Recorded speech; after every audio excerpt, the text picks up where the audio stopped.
मेरी शिव जी के प्यारे भक्तों, चलिए आज हम जानते हैं कि ऐसी कौन सी पाप है जिसे शिव जी कभी क्षमा नहीं करते और बहुत कठोर दंड देते हैं। अगर आप चाहते हैं कि शिव जी आपसे खुश रहें और आप किसी भी हाल में उनके गुस्से का शिकार न हो, तो जाने अनजाने में ये पाप न करें, क्योंकि इन पापों को भगवान शिव जी कभी माफ नहीं करते। जानिए कौन से हैं वो पाप। शिव को भोलेनाथ कहते हैं क्योंकि शिव सादगी पसंद ईश्वर है। उन्हें कच्चा फल पसंद है। एक लोटा पानी से भी शिव खुश हो जाते हैं। खास तौर से अगर आप अपनी जिंदगी से निराश या हताश हैं, तो आपको शिव की पूजा जरूर करनी चाहिए। पर भोलेनाथ जितनी जल्दी खुश होते हैं उतनी ही जल्दी नाराज भी होते हैं, खास तौर से ऐसे लोगों से जो बेईमानी और धोखेबाजी करते हैं। भगवान शिव हर व्यक्ति के मन की बात सुनते हैं। शायद यही वजह है कि आज 21वीं सदी में शिव की पूजा सबसे ज्यादा लोग करते हैं। खास तौर से युवाओं के बीच शिव जी काफी प्रचलित हैं। लेकिन भगवान शिव जितनी जल्दी प्रसन्न होते हैं, उनका गुस्सा उससे भी प्रलयकारी है। शिव पुराण में कार्य, बात, व्यवहार और सोच द्वारा किए गए कुछ पाप वर्णित हैं, जिसे भगवान शिव कभी क्षमा नहीं करते। ऐसा व्यक्ति हमेशा ही शिव के कोप का भाजन होगा और कभी भी सुखी जीवन व्यतीत नहीं कर सकता।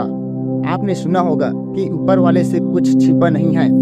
यहाँ तक कि आप अपने दिमाग में जो सोच रहे होते हैं वह भी भगवान से छुपा नहीं है। इसलिए भले ही बात और व्यवहार में आपने किसी को नुकसान न पहुंचाया हो, लेकिन अगर मन में किसी के प्रति कोई दुर्भावना है या आपने किसी का अहित सोचा हो, तो यह भी पाप की श्रेणी में आता है।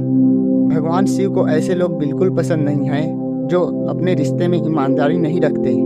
पहला, शादी तोड़ने की कोशिश। खास तौर से किसी दूसरे की शादीशुदा जिंदगी को तोड़ने की कोशिश करने से भोलेनाथ नाराज हो जाते हैं और इस पाप को माफ नहीं करते। दूसरे के पति या पत्नी पर बुरी नजर रखना या उसे पाने की इच्छा करना भी पाप की श्रेणी में आता है। दूसरा, पैसों की धोखेबाजी।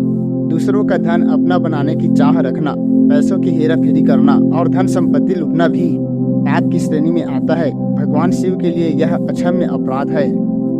तीसरा, कष्ट देना। किसी भोले भाले और निरपराध इंसान को कष्ट देना, उसे नुकसान पहुंचाना या उसके लिए बाधाएं पैदा करने की योजना बनाना या ऐसी सोच रखना भगवान शिव की नजरों में हर हाल में माफी न देने योग्य पाप है। चौथा, गलत रास्ता अपनाना।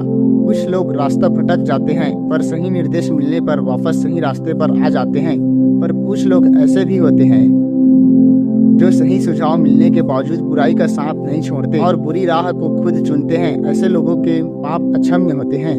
पांचवा, बुरी सोच।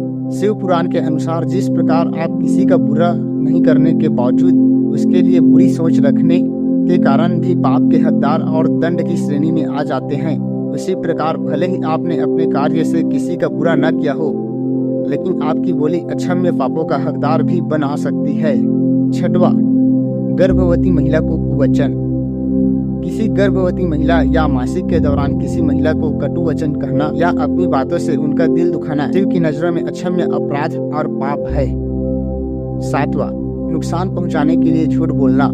किसी के सम्मान को हानि पहुंचाने की नियत से झूठ बोलना छल की श्रेणी में आता है और अक्षम्य पाप का भागीदार बनाता है।